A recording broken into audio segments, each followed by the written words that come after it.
Amen. Bon matin tout le monde.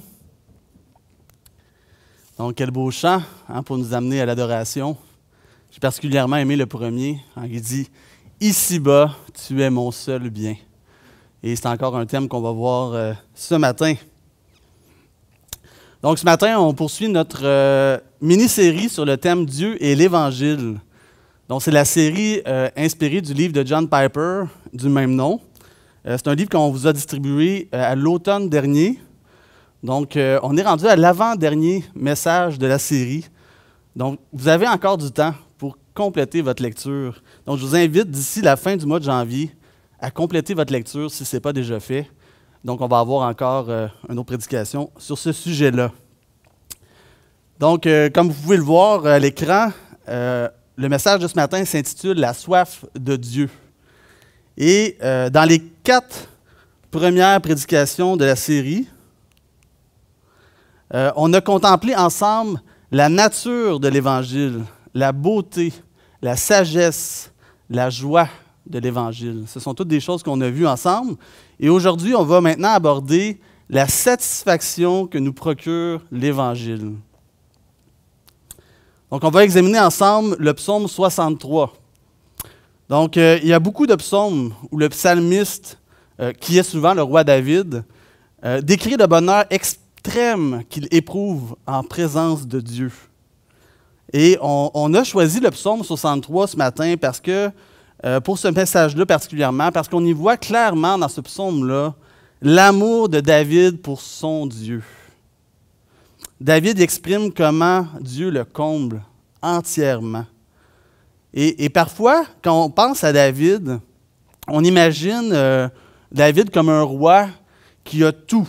Il a tout pour être comblé sur la terre, tout pour vivre en paix, confortablement. Donc, on l'imagine confortable dans son palais. Mais en réalité, ce n'est pas vraiment le cas. C'est même souvent pas le cas. Et si on regarde le contexte du passage qu'on va lire ce matin, on voit que David écrit ce psaume alors qu'il est en fuite dans le désert, poursuivi par qui? Nul autre que son propre fils Absalom. Absalom qui veut le tuer et prendre sa place sur le trône. Donc, je ne connais pas les circonstances de votre vie ce matin. Je ne sais pas ce que vous traversez actuellement. Mais à travers les paroles de David, à travers le psaume 63 qu'on va lire, on va voir ensemble ce matin qu'il est possible de prendre plaisir en Dieu, même dans les circonstances les plus difficiles de notre vie. Donc, c'est ça qu'on va voir ce matin. Avant tout, prions avant de lire notre passage de ce matin. Seigneur Dieu, oui, on veut venir auprès de toi, Seigneur, pour apprendre sur ta personne. Seigneur, pour apprendre à t'aimer pour qui tu es, Seigneur. Notre prière, c'est que ce matin, on puisse développer des cœurs remplis d'allégresse, comme le roi David, Seigneur, remplis de joie pour toi, quelles que soient les circonstances actuelles de nos vies. Et pour ceux pour qui l'adoration et la louange peut-être s'est refroidi dernièrement, Seigneur, je te prie que tu viennes animer ce matin le feu de leur amour pour toi, par ton esprit. Et pour ceux qui ne te connaissent pas encore intimement, pour vivre cette relation avec toi, Seigneur, cette relation que tu as prévue pour qu'elle soit pleinement satisfaisante, viens parler à leur cœur ce matin afin de les attirer à toi. On prie ces choses au nom de Jésus. Amen. Donc, je vous invite à lire avec moi le psaume 63, qui est notre texte de ce matin. Psaume de David, lorsqu'il était dans le désert de Juda. Ô Dieu, tu es mon Dieu, je te cherche. Mon âme a soif de toi. Mon corps soupire après toi, dans une terre aride, desséchée, sans eau. Ainsi, je te contemple dans le sanctuaire pour voir ta puissance et ta gloire. Car ta bonté vaut mieux que la vie. Mes lèvres célèbrent tes louanges. Je te bénirai donc toute ma vie. J'élèverai mes mains en ton nom. Mon âme sera rassasiée comme de mets gras et succulents. Et avec des cris de joie sur les lèvres, ma bouche te célébrera. Lorsque je pense à toi sur ma couche, je médite sur toi pendant les veilles de la nuit, car tu es mon secours, et je suis dans l'allégresse à l'ombre de tes ailes. Mon âme est attachée à toi. Ta droite me soutient. Mais ceux qui cherchent à m'ôter la vie iront dans les profondeurs de la terre. Ils seront livrés au glaive, ils seront la proie des chacals, et le roi se réjouira en Dieu. Quiconque jure par lui s'en glorifiera, car la bouche des menteurs sera fermée. Que Dieu bénisse sa parole.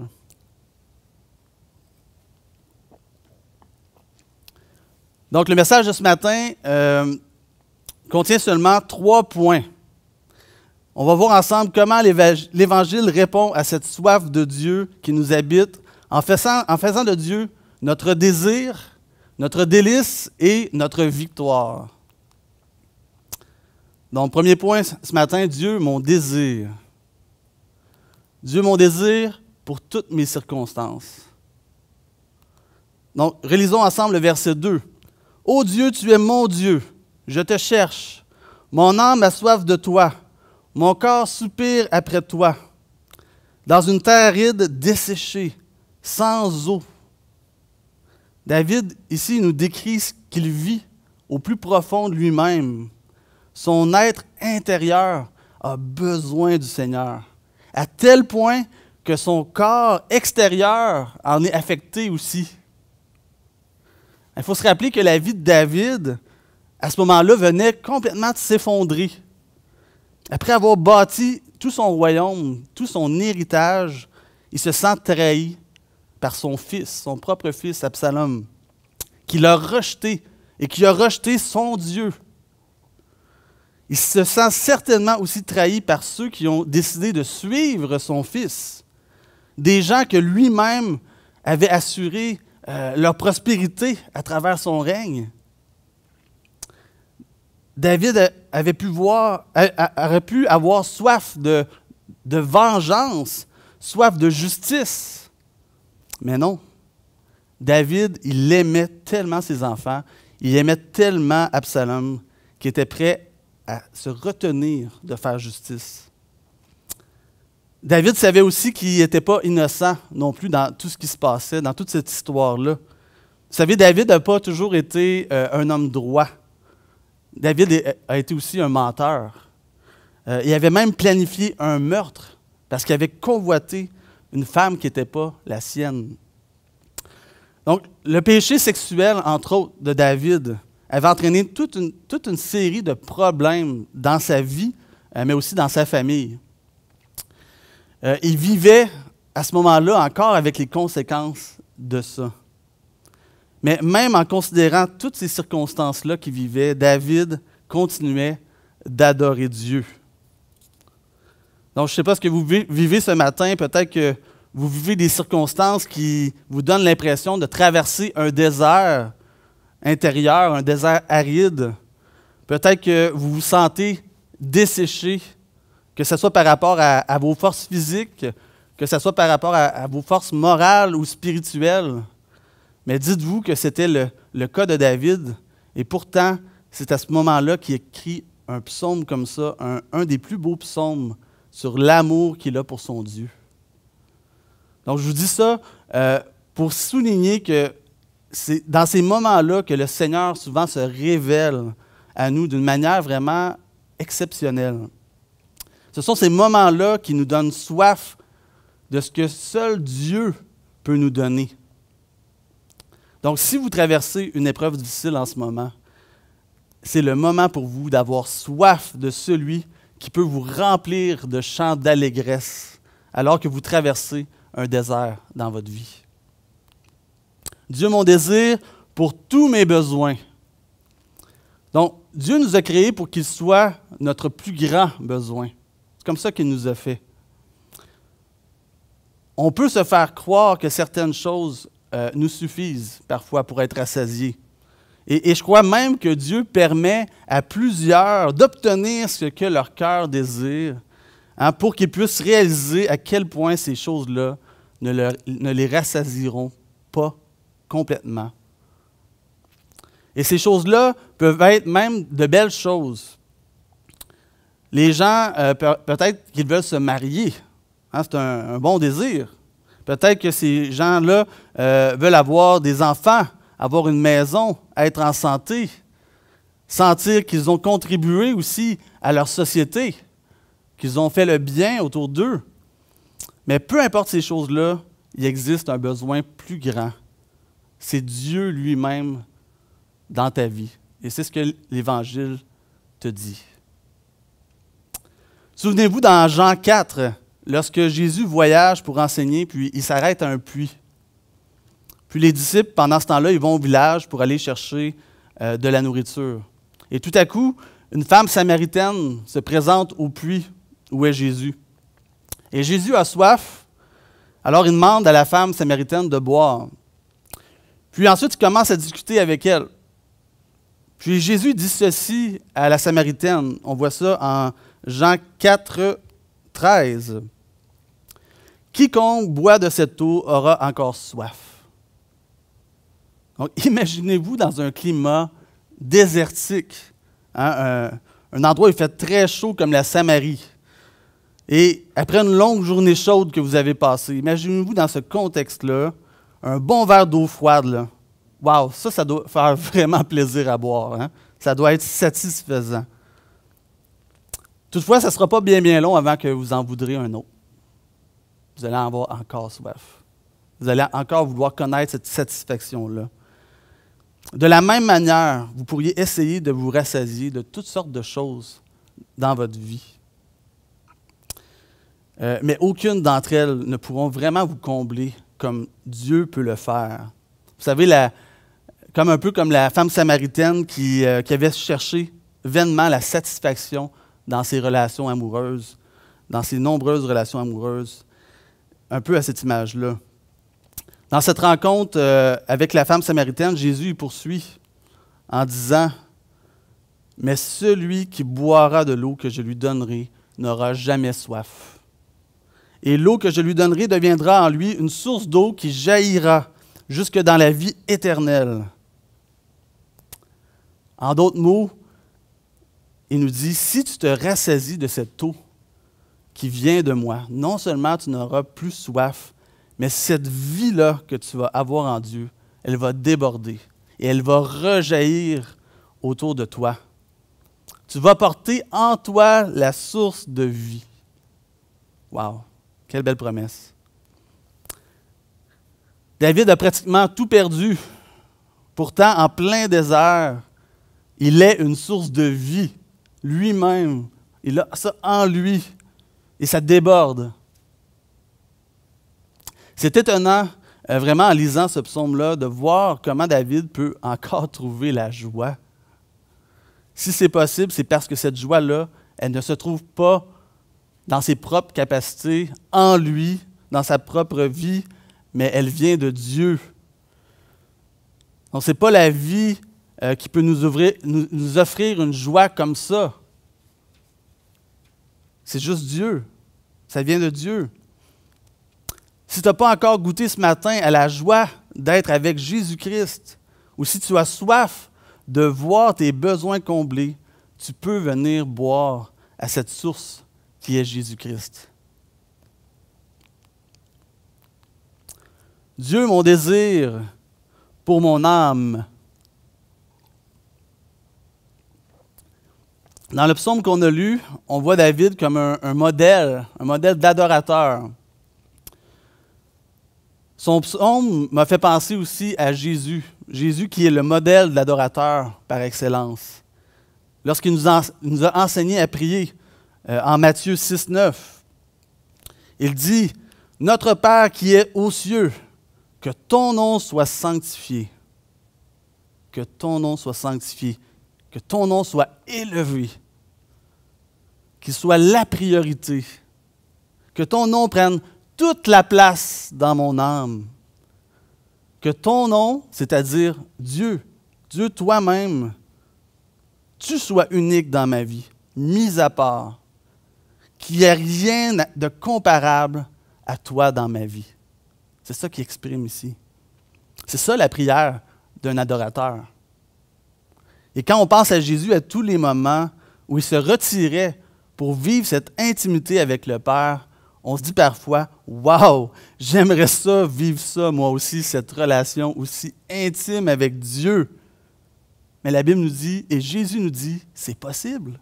C'est possible. Jésus nous dit que c'est ce qu'il veut pour nous aussi.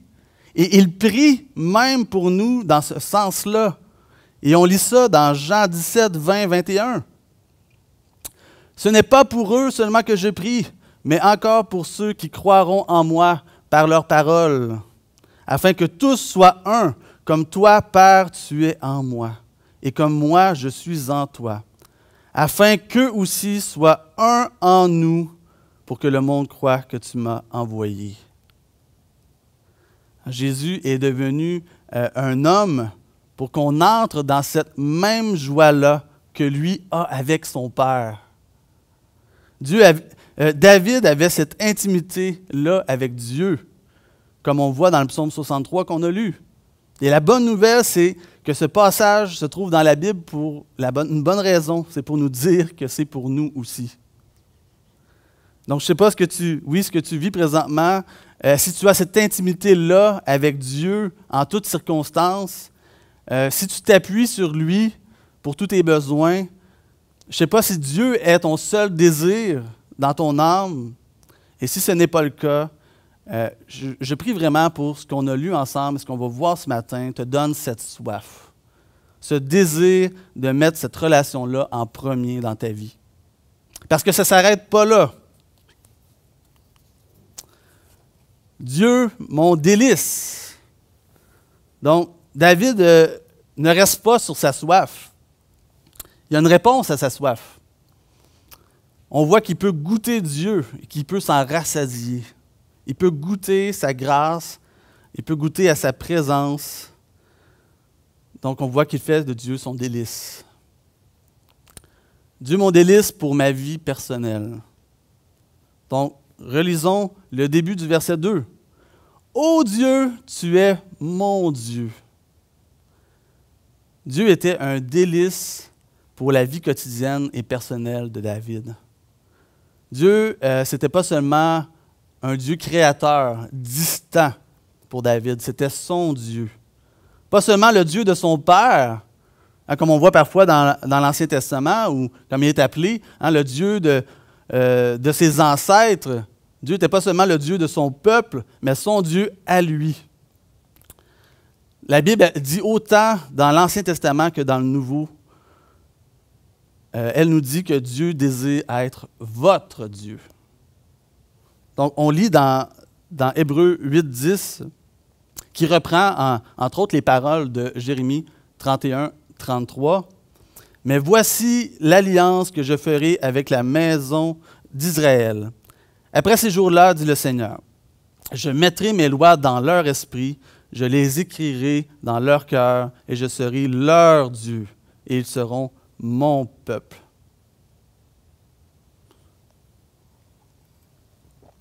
Est-ce que Dieu et ses lois sont un délice pour vous, sont un parfum de vie? Est-ce que c'est un parfum de vie pour toi ce matin? Si ce n'est pas ton cas, pose-toi cette question-là. Est-ce que Dieu est ton Dieu?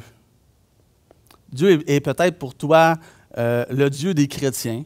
Hein? Peut-être que c'est le Dieu de tes parents. Hein? Peut-être que c'est le Dieu de tes amis qui t'ont emmené ici, qui t'ont fait connaître l'Assemblée. Mais sache que si tu veux une réponse à ta soif de Dieu, tu ne la trouveras pas par procuration. Tu ne la trouveras pas par tes amis, par ta famille. Dieu s'est donné à toi en la personne de son Fils, afin qu'il devienne ton Dieu. Donc, le secret qui a fait que David fait de Dieu son délice, c'est que Dieu est son Dieu. Dieu, mon délice pour mon contentement. Dieu est aussi pour David un délice qui comble son âme. Donc, regardons le verset 6.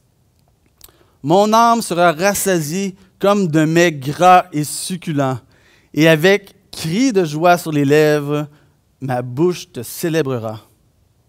Moi, j'aime le langage de David. Il est très imagé dans ses illustrations et on comprend bien ce qu'il veut dire. Et ça nous fait mieux saisir vraiment qu'est-ce qu'il essaie d'exprimer. Premièrement, il nous dit qu'il a soif. Donc, c'est une illustration que tout le monde comprend. On a tous eu soif à un moment donné.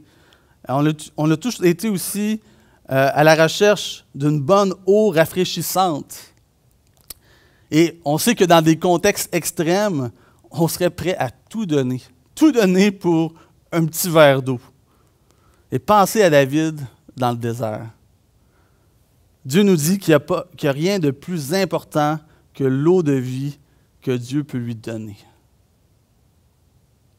Mais David nous dit aussi qu'il n'y a rien de meilleur, de plus riche, de plus rassasiant pour l'âme que la nourriture qui vient de Dieu à travers sa relation avec lui et à travers son adoration.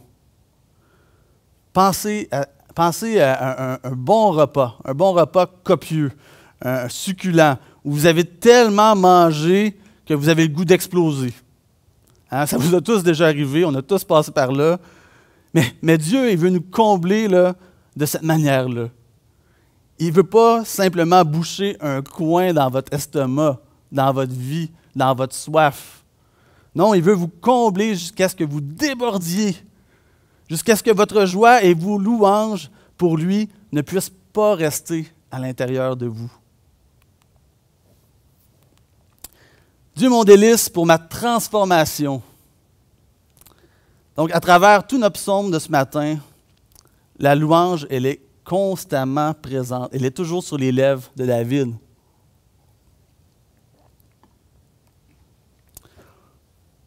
Quand David adore Dieu, c'est ce qu'il fait. Il vient déverser son amour devant Dieu. Il chante son amour à Dieu. Et c'est ce qu'on fait aussi quand on se réunit ensemble dans nos célébrations du dimanche. On vient dire à Dieu combien on l'aime. On le chante même. Et si nous chantons le dimanche, ce n'est pas parce qu'on est tous des chanteurs professionnels, puis que nécessairement, c'est la première chose qu'on veut faire quand on rentre dans l'Église, et c'est comme si c'était la raison pour laquelle on venait. Non, si on chante le dimanche, ce n'est pas parce que ça va bien paraître. Laissez-moi vous rassurer, ce n'est pas ça l'important. C'est pas ça l'important. Peut-être même que plusieurs d'entre vous n'aiment pas chanter dans la vie. Mais laissez-moi vous dire que si votre âme est comblée par Dieu, vous allez immanquablement développer ce goût-là de la louange. Parce que le contentement de Dieu, et ce qu'on vit avec lui, le contentement qu'on vit avec lui nous transforme. Il nous rend incapables de ne pas répondre à l'amour que Dieu a manifesté à la croix. Et c'est pour ça qu'on chante, et c'est pour ça qu'on va chanter pour l'éternité. Éphésiens 3, 17-19 nous dit « Christ habite dans vos cœurs par la foi, afin qu'étant enracinés et fondés dans l'amour, vous puissiez comprendre avec tous les saints quelle est la largeur, la longueur, la profondeur et la hauteur, et connaître l'amour de Christ qui surpasse toute connaissance, en sorte que vous soyez remplis jusqu'à la plénitude de Dieu. » La louange, c'est ce qui sort de nous quand on contemple Dieu. C'est notre réaction devant sa personne. Une personne à qui on veut déclarer notre amour avec toute notre âme et tout notre corps, tout notre être. Et on veut le faire de manière intime, parce que c'est ce qu'on vit avec Dieu, une relation intime. Que ce soit dans notre intimité personnelle, on veut le louer, ou dans notre intimité en tant qu'Église locale, en tant qu'épouse de Christ.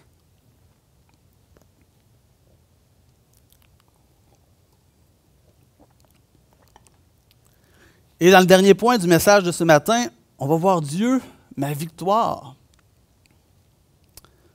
Donc, dans ce dernier point-là, je veux vraiment revenir aux circonstances de David. Et si vous êtes membre de l'Assemblée ici, je vous invite à participer à notre formation continue qui est commencée ce matin et qui fait un survol des livres poétiques. On va voir le contexte des psaumes avec notre frère Gilles Poulain.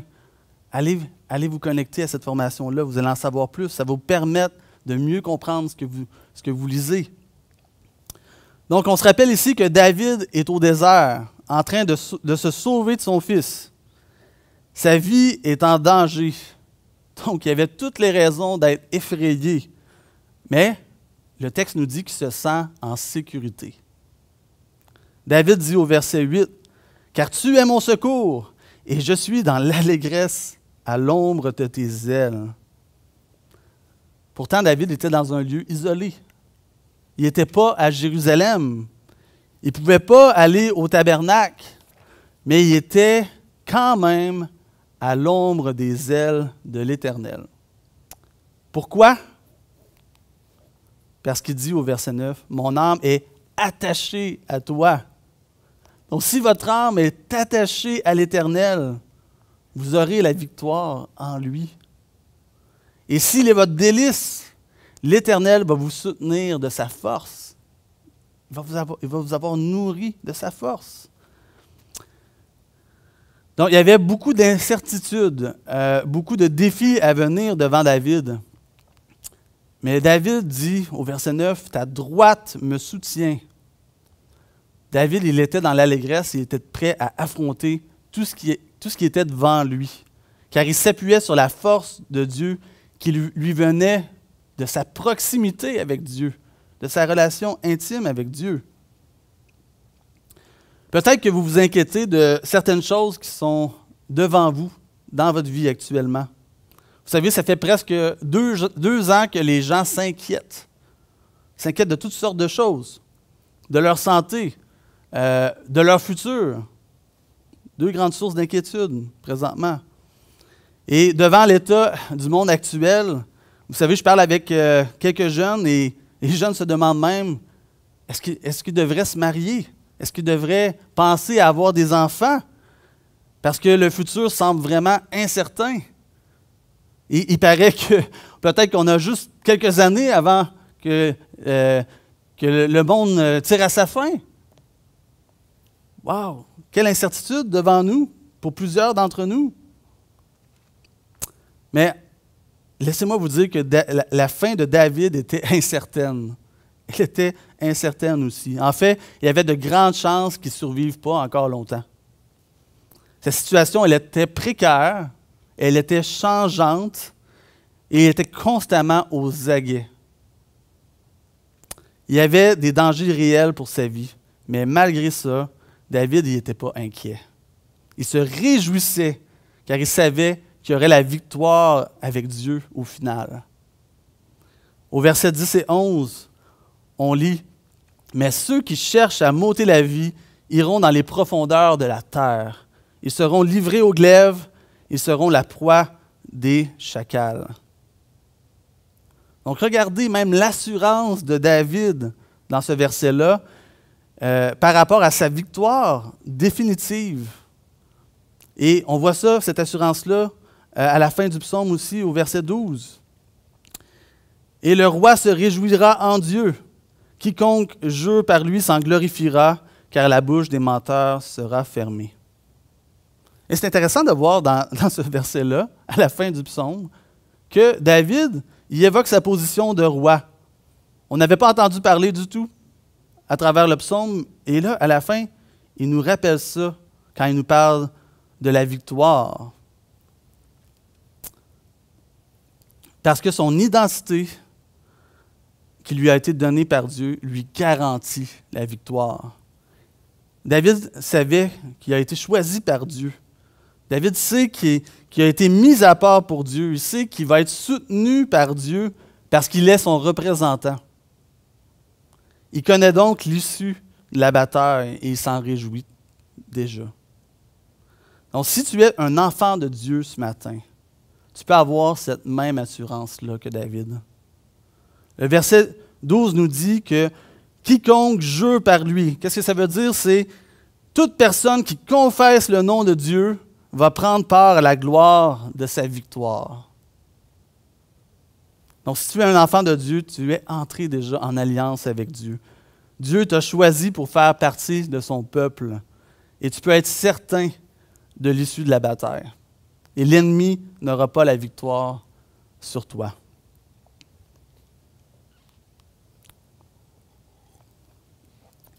Le psaume qu'on a lu ce matin, c'est un psaume pour les moments difficiles. Peut-être que ce psaume-là vous a parlé parce que vous traversez un désert présentement, c'est-à-dire une période difficile ou une période où vous n'êtes pas satisfait de votre vie. Si c'est le cas, j'aimerais vous poser cette question ce matin. De quoi avez-vous soif présentement? Qu'est-ce que votre cœur désire et qui rendrait votre vie meilleure, selon vous? Maintenant, réfléchissez-y bien. Si Dieu vous donnait cette chose-là ce matin, est-ce que cette chose pourrait vraiment vous combler entièrement? Ou vous auriez toujours soif d'autre chose plus tard? Soyons honnêtes, vous finiriez par avoir encore soif. Et c'est ce que Jésus a expliqué à la femme samaritaine. Oui, la vie, elle est précieuse et on désire toutes sortes de choses d'elle. On veut la santé, on veut l'amour, la justice, la sécurité, la paix, etc. Mais Matthieu 6,33 nous dit « Cherchez premièrement le royaume de Dieu et la justice de Dieu, et toutes ces choses vous seront données par-dessus. » Tournez vos désirs vers Dieu, car c'est le seul qui peut vous donner pleinement et définitivement toutes ces choses-là. Le psaume 37,4 dit aussi « Fais de l'Éternel tes délices, et il te donnera ce que ton cœur désire. » Il n'y a qu'en Dieu que tu peux trouver la vraie satisfaction qui se trouve dans l'Évangile. Augustin d'Hippone a dit un jour que l'homme a été fait pour Dieu, c'est pourquoi nos cœurs ne seront tranquilles avant de l'avoir trouvé. Veux-tu vivre cette relation intime et satisfaisante que David avait avec Dieu ce matin? Veux-tu aimer Dieu comme David l'aimait avec tout son cœur? Si oui, demande à Dieu qu'il change les désirs de ton cœur et qu'il te donne la soif de le connaître. Ou même mieux, le connaître si tu le connais déjà. Il n'y a vraiment rien de plus important que ça. David, au verset 4, dit que l'amour de Dieu pour nous vaut mieux que la vie. Donc, c'est ma prière ce matin que tu découvres ou redécouvres la bonne nouvelle de Dieu qui, dans son amour, s'est donné lui-même en Jésus-Christ pour étancher la soif spirituelle de tous ceux qui placent leur foi en lui. Jean 7, 37, 38 dit « Si quelqu'un a soif, qu'il vienne à moi et qu'il boive. Celui qui croit en moi, des fleuves d'eau vive couleront de son sein, comme dit l'Écriture. » Pour recevoir Dieu, il faut recevoir Christ. Venir à lui et boire. Qu'est-ce que ça veut dire boire? Ça veut dire croire en lui. Recevoir sa vie. Et lorsqu'on reçoit Christ par la foi, on reçoit l'Esprit Saint en nous, qui étanche entièrement la soif du cœur. Si tu as déjà reçu Christ ce matin, mais que tu vis des difficultés et des inquiétudes qui ont détourné tes regards de Christ, peut-être que tu focalises sur tes problèmes présentement, les défis qui sont devant toi. Si tu vis ces choses-là présentement, n'oublie pas que la source de toutes tes ressources, c'est Dieu lui-même. Va à la bonne source pour te rassasier de son eau vive. Ne t'abreuve pas de toutes sortes de sources polluées qui sont autour de toi. Vraiment, va à la bonne source. Va à l'eau vive. Concentre-toi sur les choses d'en haut. Entraîne ton appétit pour Dieu. Comment? En te nourrissant quotidiennement auprès de lui, en le priant, en lisant sa parole, en chantant ses louanges, comme le psalmiste, ses louanges étaient toujours sur ses lèvres. Plus tu connaîtras qui est Dieu, plus ta foi en lui sera solide. Profite donc de chaque difficulté que tu traverses, que tu vis, pour chercher la face de Dieu. C'est ce que David a fait dans ce psaume-là. Comme lui, nourris ta foi par ta proximité avec Dieu. Et c'est ça qui va te permettre, par la grâce de Dieu, d'être patient quand tout semble contre toi. C'est ça qui va te permettre d'être reconnaissant quand les choses vont bien et qui te donnera aussi l'assurance que rien ne te séparera jamais de Dieu et de son amour. Prions. Seigneur Dieu, nous venons t'adorer ce matin, car tu es merveilleux. Seigneur, nous voulons te louer avec nos cœurs, avec nos lèvres, pour ta bonté, pour ton amour envers nous. Seigneur, aide-nous à chercher ta face, d'avoir soif de toi, et non seulement de tes bénédictions et de tes dons, mais soif de toi, car tu es la bonne nouvelle pour le monde. Tu es celui qui rassasie pleinement nos âmes jusque dans l'éternité. Seigneur, prends toute la place dans nos cœurs, comble tous nos désirs. Seigneur, donne aussi à tous ceux qui te cherchent ce matin la satisfaction que tu promets dans ton évangile, pour qu'ils te rendent toute la gloire dans leur vie à leur tour. Nous prions ces choses en Jésus. Amen.